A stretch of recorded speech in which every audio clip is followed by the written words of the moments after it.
चलते हैं, इसका अर्थ करते हैं बच्चों। कहेउ लखन मुनशील तुम्हारा, को नहीं जान विदित संसारा। लक्ष्मण जी ने कहा, हे मुनि, आपका शील कौन नहीं जानता, अर्थात यह सारे संसार को ही मालूम है, सारा संसार जानता है आपके शील को। माता पिता ही उरिन भयनी के, गुरु ऋण रहा सोच बड़ जी के। आप माता पिता से तो उर्ण हो गए, किंतु अब गुरु का ऋण रहा, जिसका शायद आपको मन में बड़ा सोच है।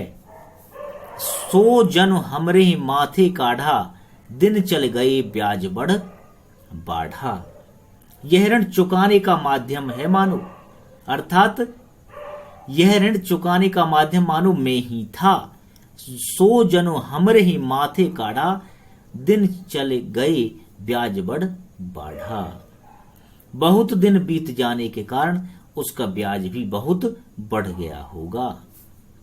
अब आनिय व्यवहारिया बोली, तुरंत देव में थैली खोली। तो अब आप किसी हिसाब करने वाले को बुलाइए। अब आने व्यवहारिया बोली, किसी हिसाब करने वाले को बुलाइए, तो मैं तुरंत थैली खोलकर आपका ऋण ब्याज सहित उसको दे दूं, जिसका ऋण आप पर है। आप कह रहे हैं ना, गुरु का ऋण रह गया है तो उसे मैं तुझे मारकर उऋण हो जाऊंगा। माता पिता के ऋण से तो मैं उऋण हो गया। सुन कटु बचन कुठार सुधारा, हाय हाय सब सभा पुकारा। लक्ष्मण जी के ऐसे कटु वचन सुनकर परशुराम जी ने अपना कुल्हाड़ा संभाला, तो यह देखकर सारी प्रजा, सारी सभा हाय हाय पुकारने लगी।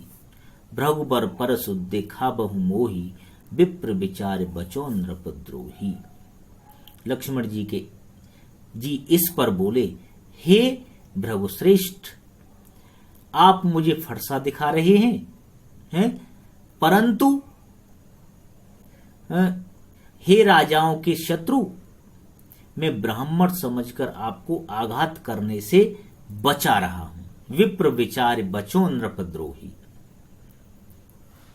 हे राजाओं के शत्रु, मैं ब्राह्मण समझकर आपको आघात करने से बचा रहा हूं। मिले न कबहु सुभट रन गाढ़े, द्विज देवता घर ही के बाढ़े। ऐसा लगता है कि आप घर में ही बड़े हुए हैं, यह आप घर में ही बढ़े हुए हैं। सच्चे व कुशल योद्धा नहीं मिले आपको कभी भी आपको सच्चे और कुशल योद्धा नहीं मिले। हे ब्राह्मण देवता, ऐसा लगता है कि आप घर में ही बढ़े हुए हैं, आपको कभी भी युद्ध में योद्धा नहीं मिले। अनुचित कहे सब लोग पुकारे, रघुपति सयन ही लखन निवारे।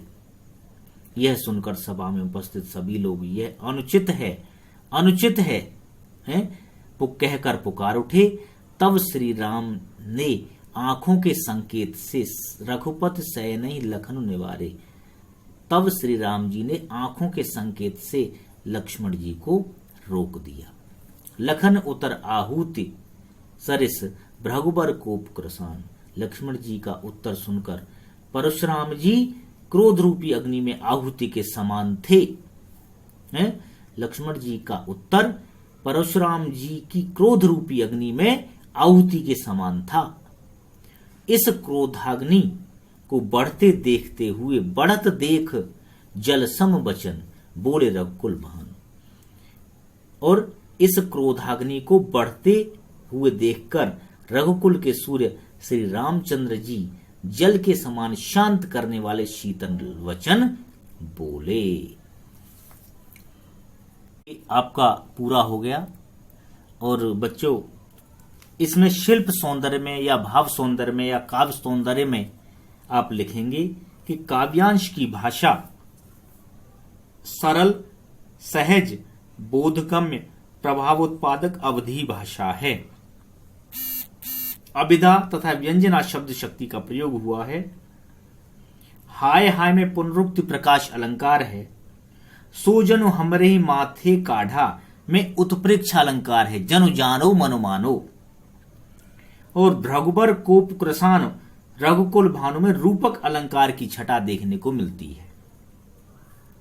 वीर एवं रौद्र रस का सुंदर परिपाक हुआ है और चौपाई व दोहा छंद का सुंदर सम्मिश्रण इसमें है। तो बच्चों, ये आपका पूरा हो चुका है और अब आपके प्रश्न जो आपको करने हैं, जो मुख्य प्रश्न है, मैं आपको इसी उस पर भेजता हूं और आप आज 12 बजे आपकी क्लास समाप्त होगी तो आप उसके बाद कर सकते हैं। आपको धन्यवाद सभी को। इसके साथ फिर हम कल हाजिर होंगे अपने इस वीडियो चैनल के माध्यम से। तब तक आप बने रहिए हमारे साथ। धन्यवाद।